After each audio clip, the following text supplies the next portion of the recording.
Sir నమస్తే sir. నమస్తే. Sir నిన్న విజయవాడలో జగన్ గారి మీద జరిగిన దాడి ఘటనలో ఒక ఇద్దరైతే అరెస్ట్ అయ్యారు. వాళ్ళనైతే ఈరోజు కోర్టుకు పంపిస్తున్నారు. వాళ్ళకి ఎటువంటి శిక్ష పడే అవకాశం ఉంది సార్?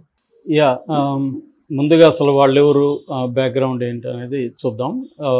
యాక్చువల్గా సింగ్ నగర్ దగ్గర జరిగింది. సింగ్ నగర్లో వడ్డెర కాలనీ ఉంది.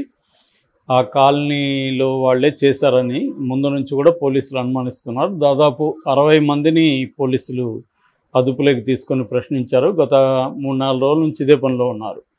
సో నిన్నటి నుంచి కూడా ఈ పేర్లు వినిపిస్తున్నాయి.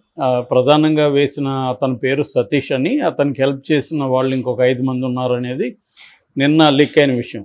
అందులో దుర్గారావు అనే అతను ఇంపార్టెంట్ అని. సో నిన్నటి నుంచి కూడా తెలుగుదేశం శిబిరంలో ఒక కలకలం కనిపిస్తుంది. వాళ్ళు అంతకుముందేమో జగనే చేయించుకున్నాడని ప్రచారం చేశారు. దాని తర్వాత ఏమో ఈ సతీష్ పేరు, దుర్గారావు పేరు ఎప్పుడైతే బయటకు వచ్చిందో తెలుగుదేశం క్యాంపులో ఒక అలజడి స్టార్ట్ అయింది. లోకేష్ ట్వీట్ ఇమ్మీడియట్గా చేశాడు. అదేంటంటే క్వార్టర్ బాటిల్ 300 రూపాయలు డబ్బులు ఇవ్వలేదని ఈ పని చేశారని లోకేష్ పెట్టాడు. దాంతో ఇంక తెలుగుదేశం వాళ్ళందరూ కూడా ఈ నెరేటివ్ని స్టార్ట్ చేశారు. అయితే నిన్న ఆఫ్టర్నూన్ తర్వాత మళ్ళీ వేరే స్టార్ట్ అయింది. అదేంటంటే బోండా ఉమ విజయవాడ సెంట్రల్ నుంచి పోటీ చేస్తున్నాడు, ఆయనని ఇరికించేదాన్ని ట్రై చేస్తున్నారు అని చెప్పి ఆయన కూడా మీడియాతో మాట్లాడారు. చంద్రబాబు కూడా నిన్న సీరియస్ హెచ్చరిక చేశారు. పోలీసులు మీరు జగన్ మాట ఇన్ని కానీ చేస్తే మేము June 4th మాదే ప్రభుత్వం ఏర్పడుతుంది, మీ సంగతి చూస్తామని కూడా అన్నారు. బట్ కానీ పోలీసులు అదేం పట్టించుకున్నట్టు కనపడలేదు. ఎందుకంటే ఇప్పుడు పోలీసులంతా కూడా జగన్ మాట వినడం కంటే కూడా ఎలక్షన్ కమిషన్ ముఖేష్ కుమార్ మీనా ఆధ్వర్యంలో ఉన్నారు. ఆయనే గైడ్ చేస్తున్నాడు, వీళ్ళు వెళ్ళి రిపోర్ట్ చేస్తున్నారు. సో క్రాంతి రాణా టాటా కూడా ఈ విజయవాడ సిపి ఆయన వెళ్ళి రిపోర్ట్ చేశాడు. కొన్ని విషయాల్లో గైడెన్స్ కూడా ముఖేష్ కుమార్ ఇచ్చాడు. సో వాళ్ళు ఎప్పటికప్పుడు ముఖేష్ కుమార్ ఆధ్వర్యంలోనే పనిచేస్తుంది టీం అంతా. సో ఇప్పుడు ఇద్దరిని అరెస్ట్ చేశారు పోలీసులు, ఇందాక ప్రకటించారు. ఆ ఇద్దరు ఎవరంటే A1గా సతీష్ అలియాస్ సత్తి, తర్వాత A2గా దుర్గారావు. సో ఈ సతీష్ అనే అబ్బాయి మైనర్ అని చెప్తున్నారు. సో మైనర్ అయితే అబ్బాయిని జైలుకి పంపించే అవకాశం లేదు, జోనైల్ హోమ్కి పెడతారనమాట మైనర్స్ని. సో మామూలుగా అయితే మైనర్స్ క్రైమ్లో ఉన్నప్పుడు పేర్లు కూడా బయట పెట్టద్దని సుప్రీంకోర్టు అనేకసార్లు అనింది, కానీ ఇది ముందు నుంచే వస్తూ ఉంది ఇక్కడ. సో ఇప్పుడు ఇదైతే క్లియర్గా ఇప్పుడు తేలిపోయింది వాళ్ళిద్దరే అని చెప్పి పోలీసుల ఇన్వెస్టిగేషన్లో. అయితే ఇది కోర్టులో ప్రూవ్ కావాల్సింది, ఇది ఆరోపణ మాత్రమే.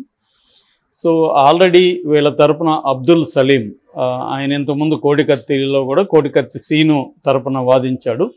సో ఆయన ఇప్పుడు ఆల్రెడీ రంగంలోకి దిగారు. వడ్డెర బస్తీ వాసుల తరపున ఆయన నిన్ననే మాట్లాడారు. ఎందుకంటే దాదాపు అక్కడి నుంచి ఒక 6 మంది కుర్రవాళ్ళని వడ్డెర బస్తీని తీసుకెళ్లారు పోలీసులు. మామూలుగా పోలీసులు పెద్దవాళ్ళని తీసుకెళ్తే వితిన్ 24 అవర్స్లో అరెస్ట్ చూపిస్తారు, కోర్టుకు పెడతారు. కానీ మామూలు క్రిమినల్స్ విషయంలో లేదా మామూలు సందేహం ఉన్న ప్రజల విషయంలో వాళ్ళు రోజుల తరబడి నెలల తరబడి కూడా పోలీస్ స్టేషన్లో పెట్టుకుంటారు. ఇది కూడా అట్లాగే జరిగినట్టుగా అర్థమవుతుంది. ఎందుకంటే 3 రోజుల నుంచి వీళ్ళని పోలీస్ స్టేషన్లో పెట్టుకున్నారు. అంత అవసరం ఏముంది 3 రోజుల నుంచి? ఎందుకంటే వితిన్ 24 అవర్స్లో పోలీసులు కోర్టుకు పెట్టి కోర్టు ద్వారా వాళ్ళు కస్టడీకి మళ్ళీ తీసుకోవచ్చు. అది మామూలుగా అయితే ప్రొసీజర్. కానీ ఈ కేసులో చూసుకున్నప్పుడు పోలీసులు ఎందుకు వీళ్ళని ఇలా అనఫ్సెల్గా తమ కస్టడీలో పెట్టుకున్నారు అన్న డౌట్లు వస్తున్నాయి. అంటే ఇక్కడ 2 విషయాలు ఉన్నాయి. ఒకటేమో ఈ దుర్గారావు అనే అతను బోండా ఉమ అనుచరుడని తెలుగుదేశం విజయవాడ సెంట్రల్ తెలుగుదేశం ఆఫీసులో అతను పనిచేస్తున్నాడని అంటున్నారు. పోలీసులు ఏం చెప్తున్నారంటే దుర్గారావు చెప్తేనే సతీష్ రాయి విసిరాడు అని చెప్తున్నారు. సో ఇది దుర్గారావుతోనే అంతమవుతుందా, లేదా దుర్గారావు బోండా ఉమ చెప్తే దుర్గారావు సతీష్కి చెప్పాడా అనేది కూడా ఇంకా బయటికి రాలేదు. బట్ బోండా ఉమ కానీ తెలుగుదేశం వాళ్ళు కానీ ఉలిక్కుపడేది చూస్తుంటే వాళ్ళకి పోలీసుల నుంచి ఇన్ఫర్మేషన్ అన్నా ఉండాలి, అనఫ్సెల్గా లేదు వాళ్ళ ఇన్వాల్వ్మెంట్ అన్నా ఉండాలి. ఈ 2 లేకపోతే వాళ్ళంత ఉలిక్కిపడాల్సిన అవసరం లేదు. ఎవడో రాయిస్తే వాళ్ళకేం సంబంధం? సో కానీ వాళ్ళ రియాక్షన్ చూస్తుంటే ఈ రెండు ఏదన్నా జరుగుండొచ్చు. అంటే ఇంప్లికేట్ చేస్తారేమని వాళ్ళు ముందే ఆందోళన చెందుతూ ఉండొచ్చు. లేదు దుర్గారావు తన పేరు రేపు చెప్పచ్చు కదా, ఈయన ఏం వేయమంటేనే బోండవమ్మ వేయమంటేనే నేను వేసాను అని. బోండవమ్మ కూడా కెమెరాతో ఎలా మాట్లాడుతున్నా అంటే చాలా క్యాజువల్గా అతనేదో కోపంలో ఒక రాయి వేశాడు, దాంట్లో తప్పేముంది అన్నట్టుగా మాట్లాడుతున్నాడు. అదేమన్నా అది యాక్చువల్గా ఏంటంటే ఎప్పుడైనా కూడా క్రైమ్ అనేది ఇంటెన్షన్ ఒకటి ఇంపార్టెంట్, అంటే మోటివ్ అంటారు. రెండవది దాని సీరియస్నెస్. ఆ రాయి వేసాడు సరే, ఆ రాయి ఇక్కడ తగిలింది కాబట్టి సరిపోయింది, కానీ అదే కంటికి తగిలితే కన్ను పోయిండేది, కణిత ఇక్కడ దీనికి తగిలింటే ప్రాణం కూడా పోయేది. కాబట్టి ఆ సీరియస్నెస్ ఉంది కాబట్టి 307 కింద వాళ్ళు IPC 307 అంటే అటెంప్ట్ మర్డర్ కింద కేసు పెట్టారు. సో ఇది గ్రేవ్ క్రైమ్ అవుతుంది. అటెంప్ట్ మర్డర్ అనేది తక్కువ క్రైమ్ కాదు. సో అటువంటి దాన్ని ఆయన చాలా లైట్గా అక్కడేదో అన్న క్యాంటీన్ మూసేశారని కోపంతో రాయి వేసాడు పొరపాటున. ఆ రాయి అనుకోకుండా తగిలిందని. అనుకోకుండా కాదు కదా, తగలాలనే కదా అతను వేసాడు. ఇంటెన్షన్ అదే కదా జగన్ మీద. ఎవడైనా నేను ఏదో సరదాగా రాయి వేసాను సార్, అతనికి తగిలి చచ్చిపోయాడంటే వదిలేస్తారా?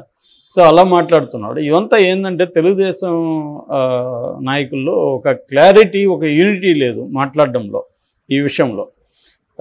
అది ఇబ్బందికరంగా ఉంది నిజానికి. సో ఇప్పుడు వీళ్ళని పోలీస్ స్టేషన్ పెట్టినాక నాకు తెలిసి మళ్ళీ కస్టడీకి తీసుకుంటారు. ఎందుకంటే ఖచ్చితంగా బోండవమ్మ రోల్ అయితే దీంట్లో ఉందనేది విషయం అయితే పోలీసులు చెప్తారు. ఉందా లేదో మనకు తెలియదు, కానీ ఖచ్చితంగా చెప్పే అవకాశాలు ఉన్నాయి. ఎందుకంటే దుర్గారావు అక్కడ పనిచేస్తున్నాడు కాబట్టి దుర్గారావు మీద పెట్టినప్పుడు దుర్గారావు నాకు బోండవమ్మ చెప్పాడు కాబట్టి వేశాను అని రేపు చెప్పచ్చు. ఇప్పుడైతే వీళ్ళిద్దరిని పెట్టాడు. ఇంకొక వెర్షన్ ఏమొస్తుందంటే బోండవమ్మ పరారులో ఉన్నాడని కూడా వస్తుంది. మరి పరారులో ఉన్నాడా నిజంగానే, లేకపోతే వీళ్ళు ఆయన్ని కూడా కేసు పెడతారా? ఎందుకంటే ఆయన ఇప్పుడు అభ్యర్థి కాబట్టి ఆయన కేసు పెట్టి లోపలేస్తే ఆయన విన్నింగ్ అవకాశాలు తగ్గిపోతాయి. ఎందుకంటే ఇది నెగిటివ్గా వెల్లంపల్లి ఆల్రెడీ వెల్లంపల్లికి కూడా గాయమైంది కాబట్టి వెల్లంపల్లి ఆ నెరేటివ్ తీసుకెళ్తాడు. బోండవమ్మ నన్ను ఓడించలేక నన్ను చంపాలని రాళ్ళు వేయించాడనే నెరేటివ్ని బోండవమ్మకి వ్యతిరేకంగా వెల్లంపల్లి తీసుకెళ్తాడు. సో అదొకటి. రెండవది, ఇతను జైల్లో కూర్చున్నప్పుడు క్యాంపెయిన్లు అవన్నీ కూడా ఇతని తరఫున వేరే వాళ్ళు జైలు తప్ప ఇతను చేయలేడు. ఇతను వెర్షన్ కూడా బయటికి వినిపించలేడు. ఆ రకంగా ఇబ్బంది ఉంది. సో తెలుగుదేశం వాళ్ళు ఇదే ఆరోపిస్తున్నారు. బట్ ఇవన్నీ ఇంకా ఫైనల్గా కోర్టులో తేలాల్సింది. ఎందుకంటే పోలీసులు ఇప్పుడు ఎలక్షన్ కమిషన్ ఆధ్వర్యంలో చేస్తున్నారు. నిజానికి వర్లరామయ్య ఈరోజు మార్నింగ్ ఎలక్షన్ కమిషన్ కూడా వెళ్ళి రిపోర్ట్ చేశాడని చెప్తున్నారు. అట్లాగే గవర్నర్ని కూడా కలుస్తున్నామనేది తెలుగుదేశం నాయకులు చెప్తున్నారు. గవర్నర్ కలిసి కూడా మేము కంప్లైంట్ ఇస్తాం. కానీ ఇక్కడ గవర్నర్ కానీ ఎలక్షన్ కమిషన్ ఎవరు కూడా ఏం చేయలేరు. ఎందుకంటే ఎలక్షన్ కమిషనర్ ఆధ్వర్యంలోనే ఎంక్వైరీ నడిచింది కదా. సో ఆయనకు అన్నీ చెప్పారు, ఎవరెవరిని అనుమానితులు ఉన్నారు, ఎవరెవరు ఏం మాట్లాడారు అన్నీ కూడా రికార్డ్ చేసి ఆయనకి ఇచ్చారు. ఇప్పుడు ఏంటంటే పోలీసులు ప్రతిదీ సైంటిఫిక్గా చేస్తున్నారు దీంట్లో. సో సెల్ ఫోన్ల డేటా తీసుకున్నారు, ఎవరితో కాల్స్ మాట్లాడినారు, వీళ్ళు ఏం చాట్ చేసుకున్నారు, మొత్తం వాళ్ళ దగ్గర ఉంది. అలాగే ఫుటేజ్ కూడా ఉంది. దాదాపు 60 కెమెరాల ఫుటేజ్ వాళ్ళ దగ్గర ఉంది. అట్లాగే సెల్ ఫోన్ టవర్ లొకేషన్స్ కూడా వాళ్ళు ఐడెంటిఫై చేశారు. అంటే ఇవన్నీ టెక్నికల్గా కూడా చాలా పకడ్బందీగా చేస్తున్నారు. ఇది ఎందుకంటే పొలిటికల్ విషయం కాబట్టి, ప్రతిపక్షాలు ఆరోపిస్తాయి కాబట్టి పోలీసులు కూడా రేపొద్దున వాళ్ళ మీదకి ఏమి రాకుండా ప్రతిదీ సైంటిఫిక్ ఎంక్వైరీ చేస్తున్నారు. అట్లాగే ఎలక్షన్ కమిషన్ కూడా ప్రతిదాన్ని ప్రతి స్టెప్ని ఆయనకి చెప్పి తీసుకుంటున్నారు. లేకపోతే రేపొద్దున వాళ్ళు తప్పు చేస్తే ఇమీడియట్గా సస్పెండ్ చేసే అవకాశం ఉంది ఎలక్షన్ కమిషన్. గవర్నమెంట్స్ అంటే సహిస్తాయి కానీ ఎలక్షన్ కమిషన్ సహించరు. అందువల్ల ఖచ్చితంగా ఇది తెలుగుదేశం వాళ్ళకి చుట్టుకునే అవకాశం అయితే కనిపిస్తుంది. వాళ్ళ ఎక్కువగా రియాక్ట్ అవ్వడం కానీ ఇవన్నీ. ఎందుకంటే మొన్నటి వరకేమో జగనే వేయించుకున్నాడని చెప్పారు. ఇప్పుడు ఆ నెరేటివ్ పోయింది కదా. సో ఆ రకంగా ఇది ఎన్నికల్లో ఈ అంశం అనేది ఎట్లా ప్రభావితం చేస్తుంది అనేది కూడా మనం చూడాలి. బట్ ఇప్పటికైతే ఇది కొంత తెలుగుదేశానికి ఇబ్బంది కలిగించింది. జగనే వేసుకోలేదనేది అయితే క్లారిటీ వచ్చేసింది. ఎందుకంటే జగనే వేసుకుంటే మామూలుగా లాజిక్ అది. ఇప్పుడు అది ఎక్కడైనా ఎవరైనా మన మీద రాయేరా అని మనం అడగం కదా. ఎందుకంటే వాడు ఇక్కడే తగులుతుందా అది రాయని ఎట్లా గ్యారంటీ?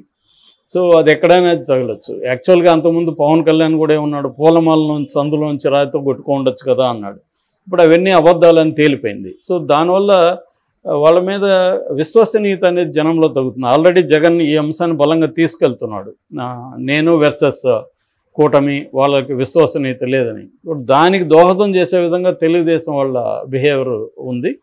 సో దీని తర్వాత ఈ దుర్గారావు నోరు తీసి ఇంకా ఏమేమి మాట్లాడతాడు, అతను ఏమేమి స్టేట్మెంట్లు ఇస్తాడు, దాన్ని బట్టి ఈ కేసు ఫర్దర్గా ఉంటుంది. వీళ్ళకైతే అటెంప్ట్ మర్డర్ కింద మినిమం 7 ఏళ్ళు నుంచి 8 ఏళ్ళు శిక్ష పడే అవకాశం అయితే ఉంది. ప్రూవ్ అయితే అది ప్రూవ్ చేయగలరా లేదనేది తెలియదు. ఎందుకంటే ఇప్పుడు జగన్ మీద అటాక్ చేసిన సీనుకి ఇప్పటివరకు ఏం జరగలేదు కదా. ఎన్ఐఏ పైగా అది సెంట్రల్ ఏజెన్సీ చేస్తుంటే 5 ఏళ్ళుగా అది ప్రూవ్ కాలే, కానీ శిక్ష అనుభవించాడు.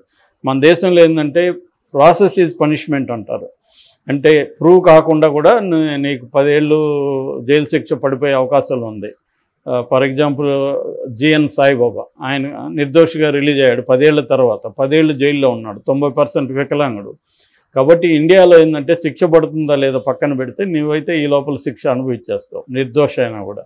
సో వీళ్ళకి కూడా నాకు తెలిసి ఇంకొక 5 ఏళ్ళు జైల్లో ఉండే అవకాశం అయితే కనిపిస్తుంది.